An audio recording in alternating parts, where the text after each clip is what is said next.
In the Siberian territories, bewildering artifacts are occasionally unearthed, their origins confounding scientists. The disconcerting disappearance of many such finds has become a persistent issue, raising questions about potential suppression of knowledge. In the Arctic town of Vaka, a plethora of chalcedony fragments, a semi-precious variety of quartz, have been discovered. Notably, several pieces exhibit unusual textures or suspiciously perfect polish, reminiscent of modern laser technology. Despite this, the material is extracted alongside gravel from a local quarry, with layers dating back at least 50 to 55,000 years. Among the quartz fragments, two stand out as clear artifacts. One bears 4 symbols enclosed within a triangle, while the other, smaller fragment is significantly damaged. The intricate triangular and internal patterns are only partially discernible. These semi-transparent, grayish or yellow-green pieces show signs of rapid thermal exposure, potentially from explosion or eruption, though this remains unconfirmed. Some corners display a yellowish-brown hue and appear broken, suggesting possible additional exposure on the ancient seabed or during glacial periods. Local legend whispers of an ancient text, a guide for humanity etched upon an emerald tablet. The stone's hues may hold the key to unraveling this enigmatic lore. Further south, in Primorsky Krai's Partizansky district, remnants of a structure composed of a material beyond current technological replication were uncovered. During the construction of a logging road, the tractor inadvertently disrupted a small mound, revealing beneath layers of quaternary deposits a small structure or construction composed of diverse, precisely shaped elements. While its complete form remains unknown, a bulldozer following behind scattered the fragments. Geophysicists collected the debris, each piece exhibiting perfect geometric forms, cylinders, truncated cones, and flat plates. Mineral analysis conducted a decade later revealed the elements were composed of crystalline moissanite grains, bound by a fine-grained moissanite cement. The grains measured up to 5 mm in size with a thickness of 2 to 3 mm. Contemporary technology cannot produce crystalline moissanite in quantities large enough for anything beyond jewelry. Known for its exceptional hardness and resistance to acid, heat, and alkali, moissanite's unique properties find applications in aerospace, nuclear, electronic, and other high-tech industries. A single moissanite crystal costs approximately 1/10 the price of a similarly sized diamond. Growing crystals exceeding 0.1 mm requires specialized equipment operating at temperatures exceeding 2,500 degrees Celsius. Adding to the intrigue, a 1991 geological expedition in the polar Urals, primarily focused on gold prospecting, yielded an unusual discovery: a multitude of peculiar springs, primarily composed of tungsten, a metal typically found in compounds.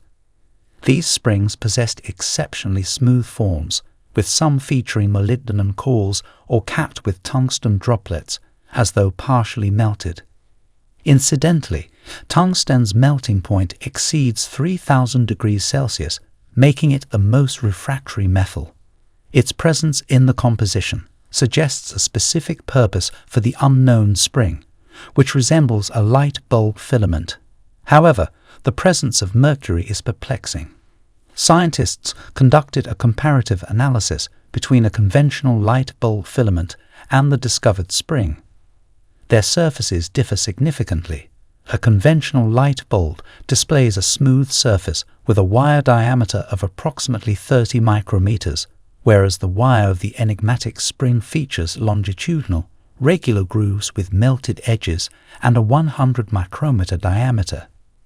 The tungsten springs were unearthed in pristine, untouched territories within Siberian taiga depths ranging from 6 to 12 meters, corresponding to the Upper Pleistocene epoch, or 100,000 years BCE. These artifacts are undeniably of artificial origin. Siberia also yields ancient cities, megalithic structures, and intriguing links to ancient Egypt, The tomb of a Siberian princess contained ornaments of unusually vivid glass, estimated by scientists to be approximately 2,400 years old and believed to originate from ancient Egypt. Of particular interest to archaeologists are the so-called cauldrons. Several years ago, a group of scientists and researchers returned from an expedition to Siberia's Valley of Death, claiming to have found evidence of at least 5 legendary cauldrons. Notably, project leader Mikhail Vysok, in a newspaper interview, stated, "We went to the Valley of Death to see and explore firsthand the metallic cauldrons locals speak of, and we indeed found 5 such objects, all buried in a swamp. One such object, chronicled in the 19th century by geographer Richard Mack, lies on the banks of the Odla Timonit River, which translates as a big cauldron sank. Only a portion of this giant copper cauldron buried beneath the earth is visible, but its submerged diameter is known to be 10 meters. In the early 20th century, ancient sculpture researcher Nikolai Arkhipov documented information about these enigmatic objects from residents of the Viyui River basin, where ancient legends speak of giant bronze cauldrons belonging to the Algoi in the river's upper reaches. Mikkel unveiled these details about the metallic structures.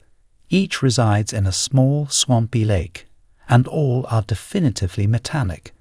Researchers waded into each lake, traversing the upper surface of these structures. When struck, they emit a metallic sound. Their upper portions are remarkably smooth, yet feature sharp protrusions along their edges.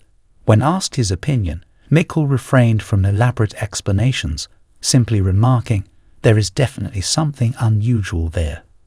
We do not know what they are or what they were used for." Over 3 seasons of observations, we managed to locate 7 of these cauldrons. He shared, "They are a complete mystery to me. Firstly, their size varies from 6 to 9 meters in diameter, and secondly, they are constructed from an unfamiliar metal. The problem is that even a sharpened chisel is unable to make a dent in them, although we tried numerous times. The metal doesn't chip or flake off, and it doesn't respond to hammering. In Siberia, gold miners penetrate the permafrost to depths of up to 18 meters as part of their operations. This earth-moving process generates vast mounds of waste rock where polished round stone spheres, roughly the size of soccer balls, are frequently found. Similar unpolished spheres are found in abundance in South Primary and displayed in Gorpenko's rural, private archaeological museum in Sergeyevka village, also in Primary. They're also found on Champ Island, which belongs to the Franz Josef Land archipelago in the Arctic Ocean, one of the most remote and unexplored corners of Russia. The 375 square kilometer island is notable not so much for its scenic, pristine Arctic landscape as it is for its enigmatic stone spheres, which are impressively large and flawlessly round. These objects invite rampant speculation about why they suddenly materialize in such a desolate locale. So far, there are several theories about the origin of the mysterious spheres, but each is lacking, failing to provide adequate answers to the many questions surrounding these objects of Champ Island. One theory posits that the spheres came about as a result of stones being subjected to prolonged exposure to rolling ocean waves, which crafted the ideal curvature.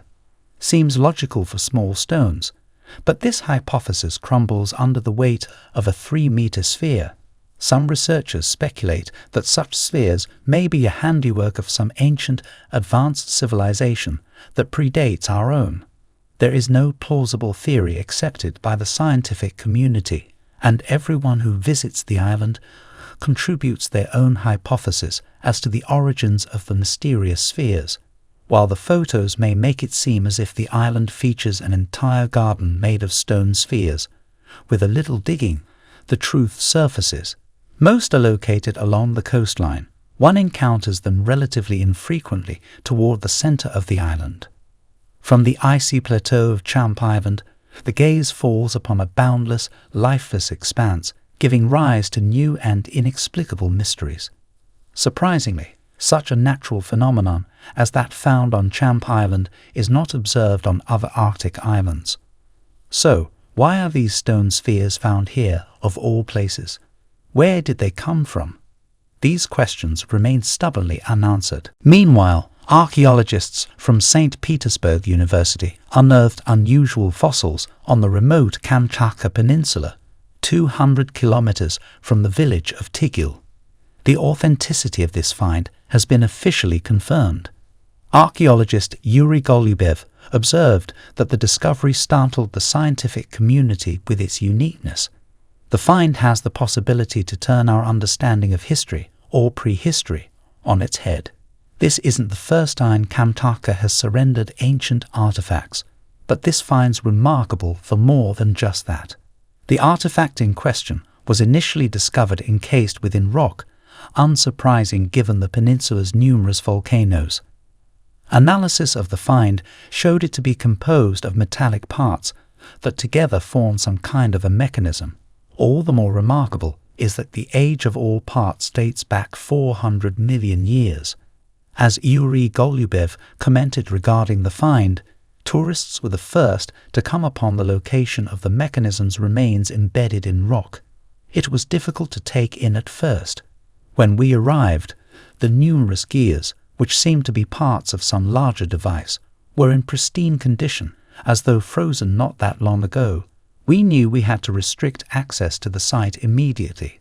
Otherwise, curious onlookers might completely destroy it. No one could believe that 400 million years ago people could exist on Earth, let alone machines or mechanisms. However, this data clearly points to the existence of reasonable beings capable of creating such things in those times. This instantly sparked a reaction from the scientific community, who now insist the find is nothing but LJ despite its metallic composition. It is worth mentioning that studies were conducted in the area of the Potomsky crater in 2008 to 2009. The results of those studies mention a bizarre object found at the depth of 100 meters. Beyond this report, there's been complete silence. Why? Has science become indifferent, or has it been silenced? Why are the artifacts hidden? Why are there some destroyed? Why, for centuries, has the Vatican been collecting ancient books in its archives, but refuses to show them to anyone other than a select few? Why is this happening? The news we watch on television, read in printed publications or online principalmente, focuses on the areas of politics and economics. Public attention is intentionally concentrated on these two areas in efforts to distract the populace from other important matters. A find in Tisulsky district provides just such an example. In September 1969, in the village of Arsavchik, Tisulsky district, Kemerovo region, a marble sarcophagus was uncovered 70 meters beneath a coal seam. The news spread like wildfire, coming as a major shock to the villagers. What they discovered inside the sarcophagus was a perfectly preserved young woman, around 30, lying in a pink-blue crystal-clear liquid. Her height was almost 6 foot, and she had delicate European facial features and wide-open blue eyes. The woman resembled someone straight out of a Pushkin fairy tale. While one can find descriptions of this event online, with even the names of those present at the site, a lot of information online has been misrepresented or distorted. What is known is that the location was immediately cordoned off, the artifact was taken away to an unknown location, and within 2 years, all witnesses of this event had mysteriously died for various reasons. Geologists place the age of the find at approximately 800 million years. So little is known about this Tisulsky find. What are your thoughts?